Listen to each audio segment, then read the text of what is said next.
So moving on to superchargers. I know this is the question I get a lot of. I get a lot of questions about supercharging and what it's like to do a road trip when you don't have gas stations. You're not going to gas stations, and how convenient is it to go to a supercharger? How much does it cost? Let's talk about that now. So overall, it was 488.3 miles for us to get to our condo from our house. So almost 500 miles, basically, road trip. And as you know, as I mentioned previously, our Model Y has 316 miles of range. So we definitely needed to supercharge at least one time on the way down there.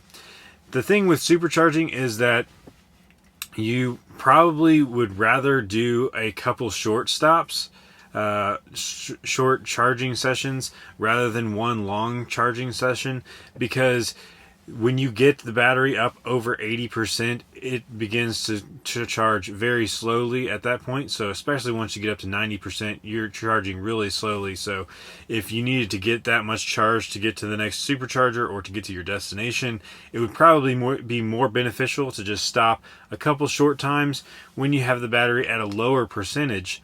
So you just charge at the fastest rate possible for the shortest amount of time. So we did actually 2 supercharging stops on the way down for that 488 miles to get down to our destination. The first stop was in Tifton. So that is the stop that you could definitely make the one stop if you were going to, say, stop there and get lunch, sit down at there was an Olive Garden there. There's a few other restaurants in the area that you could walk to pretty easily from the supercharger. So if you wanted to sit down, have a nice long meal, and stay there, you could just leave your car on the supercharger and you could get that long charge if you wanted, and that would be your one stop there, and instead of just making a couple short stops. So we did there at Tifton the first time. We arrived with 12% charge.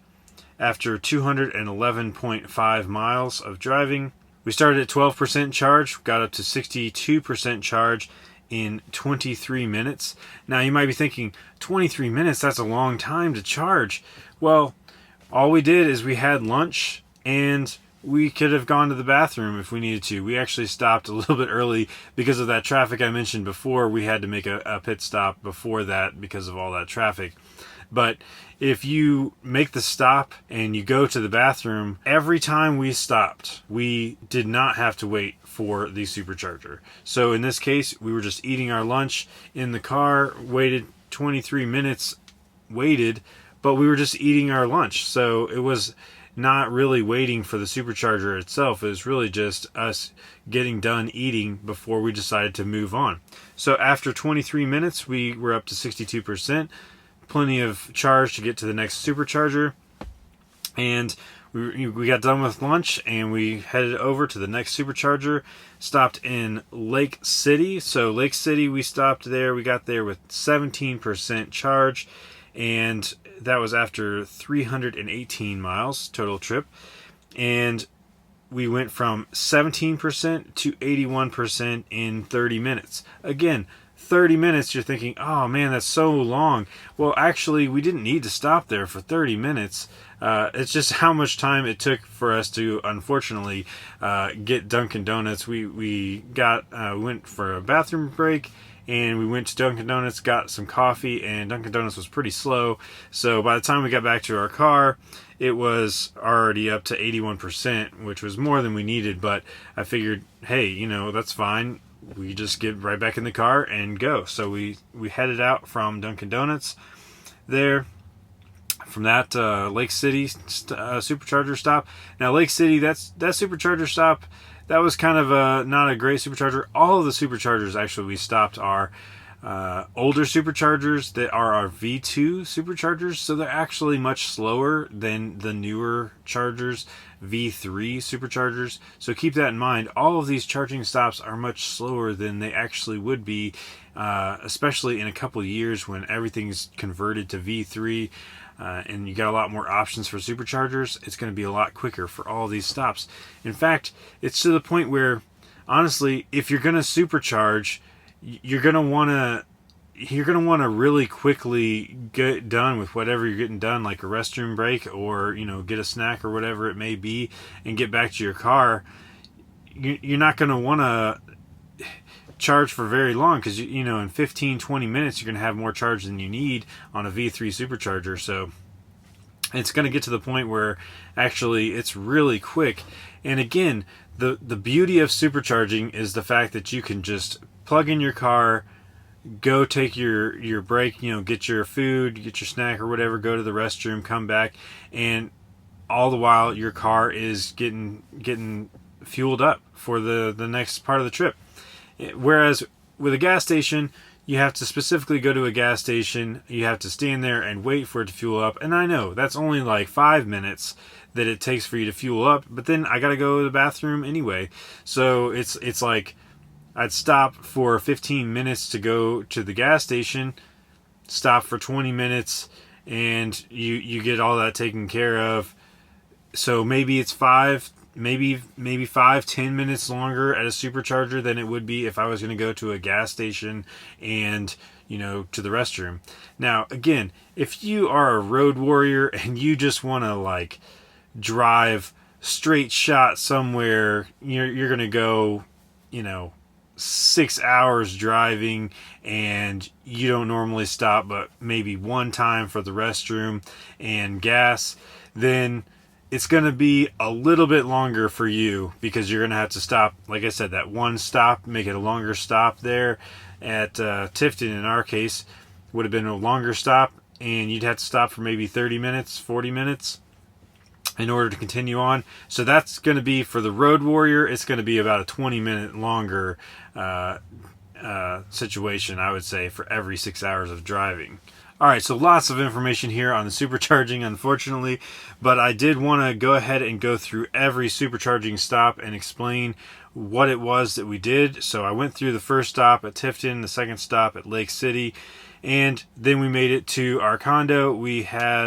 At the condo, we had 11% charge. Now, at that point, you would be able to just plug in at your destination in most cases. So we could have had some extension cords and could have plugged in at the house and just gotten the charge overnight for the next day at the parks. So would have been no big deal. That would have been free, and we could have done that. But it turned out that we had a supercharger just right down the street. So instead of fooling with hooking it up through the extension cords and that sort of thing at the condo, I just decided that the supercharger was right down the street and it was at a gas station, which was actually pretty convenient.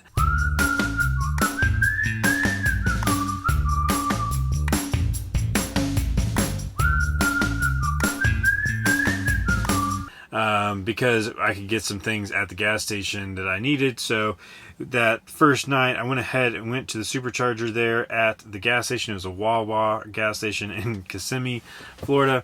And I charged from 10% to 65% in 21 minutes. And, went to the restroom, got some groceries. And then a couple days later, after we'd gone to the parks a few times, we were at 32%. And I decided to charge up to 70% at, again, the same supercharger that's really close to our condo. Took 16 minutes. And again, I got some water at the gas station. We need some more bottled water, so went ahead and got that. So it was super convenient to just get that, walk in, come back out, pretty much ready to go. So again, 32%, 70% in 16 minutes. That 16 minutes wasn't really waiting for the charging. It was just going to get water and coming back, and that was pretty much it. And then the next supercharging stop, we charged at... There's just an opportunity charge here. Really didn't need to do it. But we went to Epcot that day, and we got there much earlier than they apparently were letting people in or waiting to get in to the parking lot. So we decided to just turn around, go to the supercharger real quick, and we just charged for 6 minutes. got 12% range, 45 to 57%, and it cost $2.60. And then we were able to go to Epcot. So that was just a convenience charge, really just out of convenience. We just decided to stop there because we had nothing else to do. And then the next charge was at Epcot. So we actually were able to get into the parking lot early enough to get one of the chargers. Again, this is not something that, is beneficial from a cost standpoint, but actually, because we were able to get to Epcot early enough, they did have one of their slow chargers available. So it only charged at 3.3 kilowatts.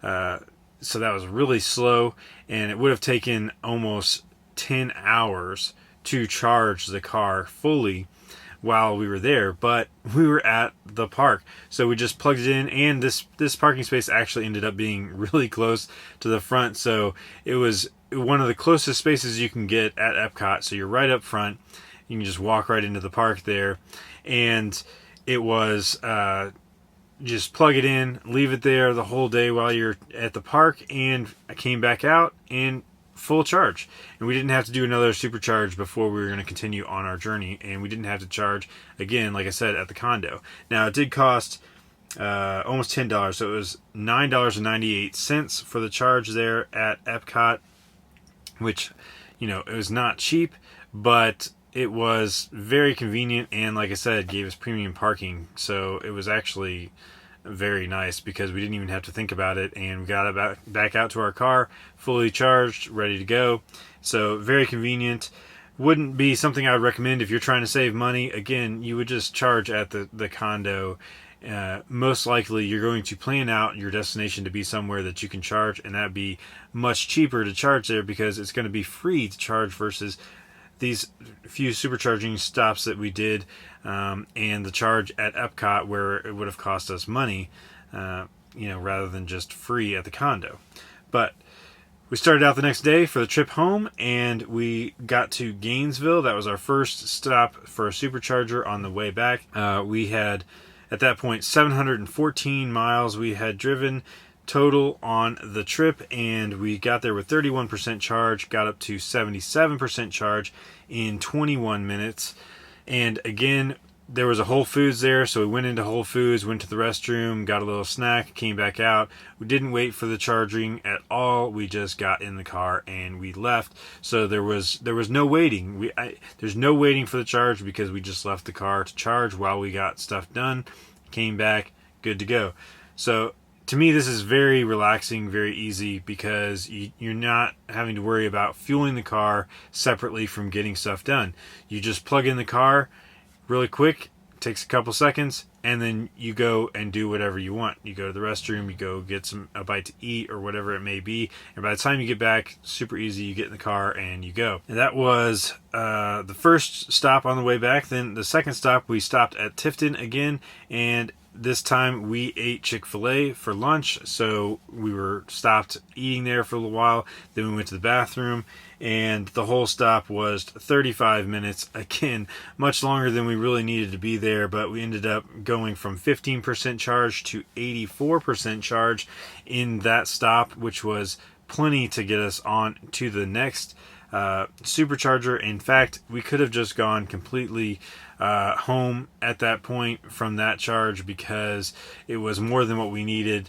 We had already planned on possibly stopping in Macon for a charge, but by the time we got to Macon, we really didn't need to stop there and charge. We could have just gone on home without charging, but we wanted to have a little snack, so we stopped at the supercharger there just because it was easy. It was right next to a Panera. We got a snack and a bathroom break there at Panera, and that was, we went from 41% to 72% in 15 minutes. Again, just long enough for us to go to the bathroom, get our snack, and then we were going to be back on our way. And we had tons of charge left by the time we got home. It was kind of ridiculous that we didn't really need to waste that charge there, but like I said, it was an opportunity charge because we wanted to stop there anyway to go to that Panera, and it was just super easy right off the interstate, and we made that stop. So overall, we went 1,082 miles on our road trip and consumed 313 kilowatt hours of energy with an efficiency of 290 watt hours per mile, which I gotta say is extremely inefficient for our car, but I know that it was basically due for, you know, a completely loaded down car and driving, let's say, a little bit more, a little bit faster than the speed limit. You know, just a little bit, maybe, you know, miles per hour. Anyway, we went pretty fast, and so that's why we got pretty bad efficiency. Really, the efficiency could have been down more like 250 watt hours per mile. That would have been much better and much more reasonable if we had been driving a much more reasonable pace. And honestly, if I do it again, I think we would probably drive a much more reasonable pace. We were trying to meet friends down there on the way down, and so we kind of got in a rush, and with that road work stopping us for over an hour of time wasted there, we were kind of in a rush. So honestly, probably would not drive that fast again and would get better efficiency. But nevertheless, we got pretty bad efficiency overall because of that. And overall, we spent 177 minutes supercharging for that 1,082 miles of driving.